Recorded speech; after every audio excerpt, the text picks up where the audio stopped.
We're going to talk today about payment cards, the different solutions that you've got, the good, the bad, and the very ugly.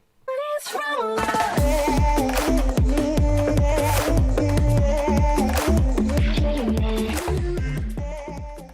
hi everyone, welcome to the channel. If you are new, please do subscribe, slap on a like, leave a comment, and if you've not done so already, hit that bell button. Right, before we start, I want to say thank you, because you lot have blown me away. I said when I first started YouTube, I would be over the moon in my first 2 years to get 10,000 subscribers. I'm currently 16 months into this journey, technically, in terms of consistent, regular content, okay? I've done odd little videos here and there, but nothing to realistically grow it. The fact that from the start of this month I've absolutely went crazy is unbelievable. Thank you. Yeah, it means a lot, especially when you consider what's been happening in the space recently with people getting a little bit shiny with little payment sponsorships and stuff. You know, we need to be careful, we need to look after each other. So please make sure you do look after each other. Please, obviously, watch out in the comments. Yeah, cool. Anyways, first things first, I need to talk about is payment cards. We're going to go over my experiences of what I've done in the past, who I've used, why I've used them, and where I'm going in the future. Yeah, I know, I'm changing hand in a bit. I'm testing a new one. We'll reveal all in this video, so stick around. So the first card that I ever used, right, and I want to explain this before we go into it, Wirex, right? This was the first one. It was alright. Not the best now, obviously, but just if you're new to the space and you don't know what I'm talking about, it is an exchange built within a card that allows you to spend your cryptocurrency easily. Now, I need to talk about a few things first. It is not spending Bitcoin on a card. If you want to explain it to people, it is that, cool, go for it. But it's the easiest way to kind of use the word of currency in the real world, right? You change it into pounds, euro, USD, whatever currency you're in, and then it is then usable on a Visa, chip and pin, or in an ATM. Now, these are the fees involved. Wirex is the worst for fees. I personally don't use it. I've still got the card. It's pretty much a negative account now. I don't tend to use it. But you do get some rewards, but not as good as the others. But we need to talk about bad things in the market, and I want to talk about them because there's two versions of cards which I'm going to feature in this video that are not that good at the moment due to certain situations that have came about, and we're going to talk about them. You've probably already guessed. The first one is Swipe. Now, Swipe, bought out by Binance, pretty much in my opinion manipulated by them, dumped the bags on everyone, and things went a bit shit. I even did a video on it saying, I did a podcast on it, talking about it, saying that this could be a real good thing for the industry. Imagine Binance having every single user on their platform having a debit card using their trading profit and spending. That's great as token utility. Then they moved the goalposts and it all went wrong. So with that in said, it's obviously affected the price, and it's went from $5 down to literally under the floor right now. It's like really has suffered. A lot of investors are really annoyed about it because they have moved the goalposts in terms of how it works and stuff like that. And it's the same situation with the other company I'm going to mention, regarding that you need to actually stake the tokens to get the rewards. It's very, very similar to a certain company that I will reveal in a second. So you've probably already guessed it, but similar sort of ilk, right? You can get cash back on certain types of cards. You've got the basic card, you stake a little bit more, there you go, you got to stake so many, and then you got to stake even more. But they are pretty cool. I do like this ideology, and I use the next cryptocurrency I want to mention in a second. Similar sort of ilk, and I do like getting my Spotify paid for. It's great. I like getting discounted on certain things when I pay for stuff in my direct debits because I'm getting money back. However, it's got other issues that we need to talk about. So with this is the future in my opinion. Going into this realm of companies getting cash back on card rewards is brilliant. To be able to spend cryptocurrency, it's great. It's simple. It's very, very easy. But if companies move the goalposts and it is a tradable asset that you're staking, is a problem. Especially if you put $2,000 in to stake a card and then all of a sudden within about 6 months it's worth $300. That's a problem. So be careful, right? Moving on to the next one, and this is one that's going to take up the bulk of the video, is because it's crypto.com. Personally, I would still recommend this to people. If you just want a normal card and you're not staking it and you're not doing all the other DeFi stuff, I would suggest if you want a very free, a very easy to use plastic card, this is all right. The app is very, very good. They have a lot of different coin assets you can use. That's fine. You can use it very, very quickly and easily. And the cards, you know, the plastic cards, not that I know of, but in Europe essentially do come pretty good in terms of quickness. The problems lie with a few other things. If you have niggly problems, their customer service, not good, right? Not good. 3 months to get a response, shocking. I've had problems, 3 months, ooh. The ability to stake a card, similar sort of ilk to obviously Swipe. You know, you get different types of cards. I have the Ruby card, which is a red one. It's very pretty, I do like it. Where is it? There it is. Ooh. It's nice. It's a nice card. I get 2% back in Crow Rewards and I get my money back on my Spotify. People ask me why don't I go for the bigger ones because I don't need it. Ultimately, I'm happy with that card. You've got to stake the tokens to get it, which is, I think it's 1,000 Crow. It's gone down a lot. If you bought this coin about 2 months ago, you'd be pissed right now. That is a problem with this business model. I've always said this, even in my previous videos, I said there's a problem with this business model when the price goes down. What if you have been holding this up at the tops and you've got to hold the token for a certain period of time to get the card? It's a big problem, which is why I got in very, very early, and I was quite happy to do so because it was very, very unknown and it was new at the time. But like anything, Crypto.com at the time, you couldn't move for Crypto.com. It was everywhere. Syndicates, you know, people promoting it. Myself, I was talking about it quite a lot. It was a good solution. Then I feel the business growth model had a problem. They didn't have enough staff. Pandemics didn't help neither. And ultimately people had problems. That's a problem.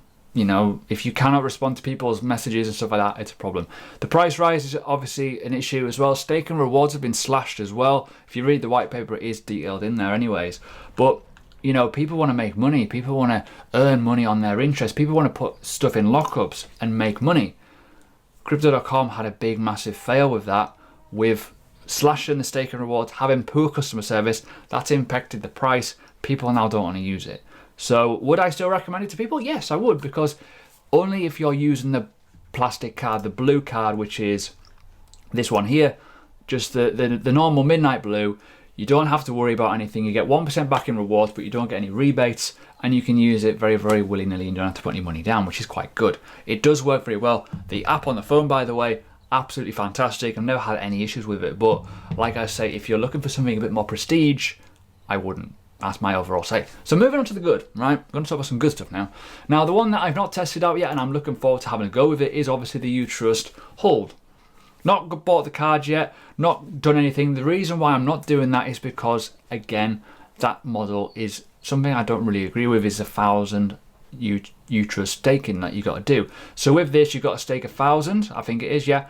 You stake 1,000, you get rewards. Now, the ultimate thing with this reverse staking is totally different. It's innovative. Why? Every single transaction that you do, you get a reward back. So if you spend, if you send, if you receive, if you transfer, you get a reward back. Whereas on Crypto.com and Swipe examples, you only get cash back or whatever it turns out to be in a form of transactional payment. This is different. So more choice there of income.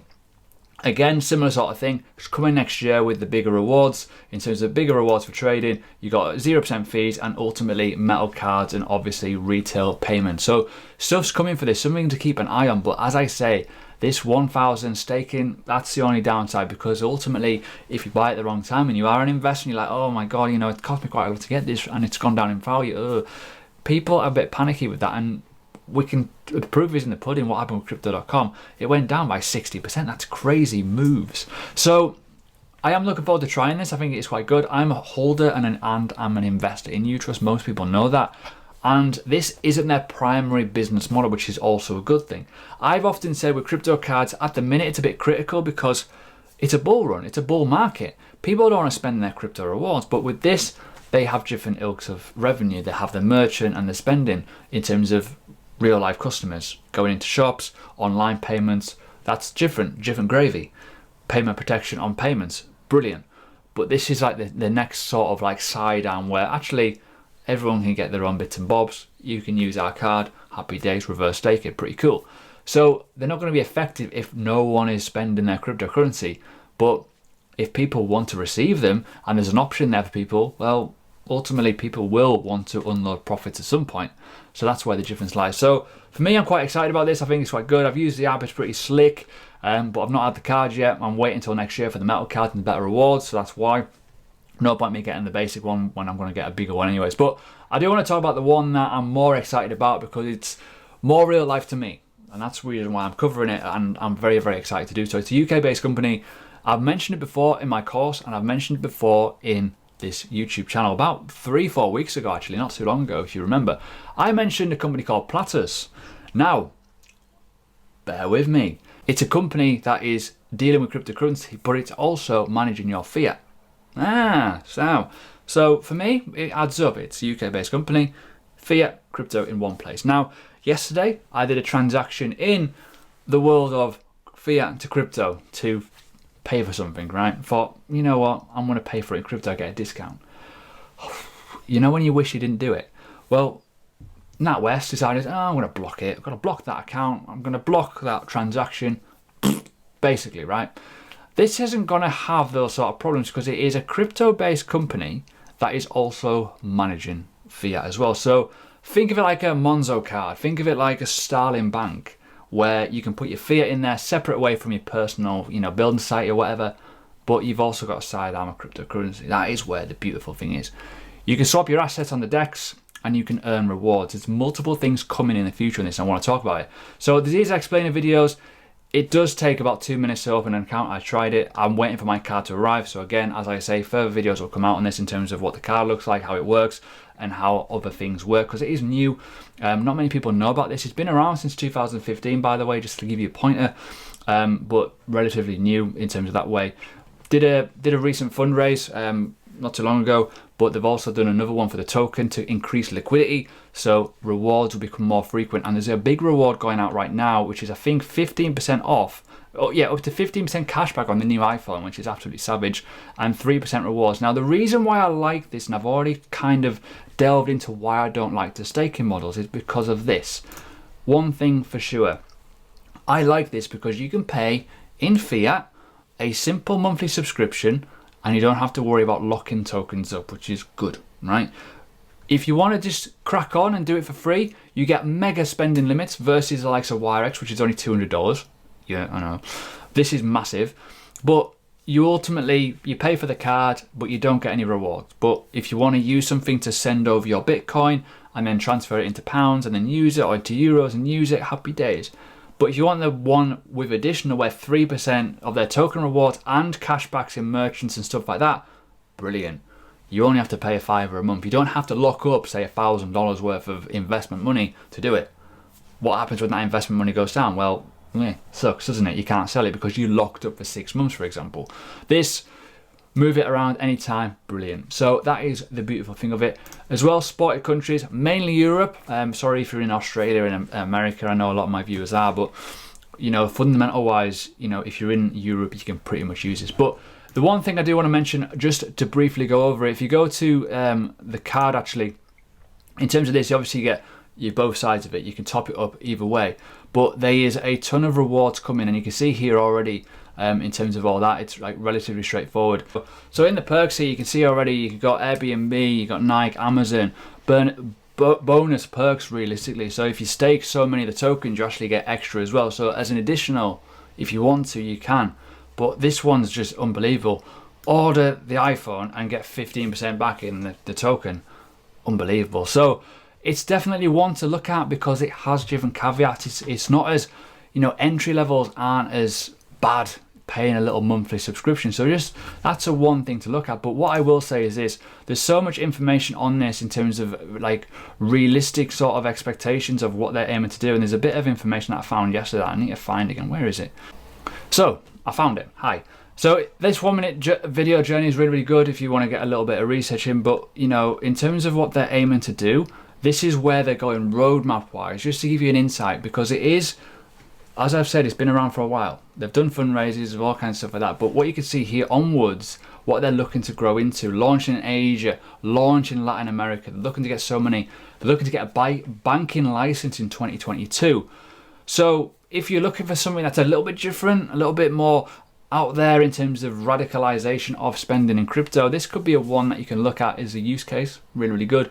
You don't have to invest in the token, obviously. You know, you can just use it, simple lines, and then get cash back if you're just using it normally. So yeah, you can't really go complain with that. The one thing that I will say regarding this, obviously it is, you know, not available everywhere yet, but it will be in the future. But in terms of business model compared to the likes of Swipe and Crypto.com, etc., I like that more because I don't have to put big money down. I don't have to invest in the token asset. I could just be happy with earning it. I can easily earn that and not worry about spending fees. I don't have to worry about banks declining me for topping up my cryptocurrency because I can put fiat on that card and just spend it off it, which is brilliant. So hope you enjoy. I know it's a little bit different, but I do need to get that message out about cryptocurrency cards. Chalk and cheese when you have to put money in to get the rewards versus a simple monthly payment, and not worry too much about the offset of, you know, your investment dying. Again, as I say, further videos will come on Plutus because I am going to be testing their card. I'll test the decks out, I'll test how it works in terms of everything, how it works, so I can make a nice little reserved judgment call on that one. But for me, I already see it as a big plus that I don't have to fork a lot of money out on getting it.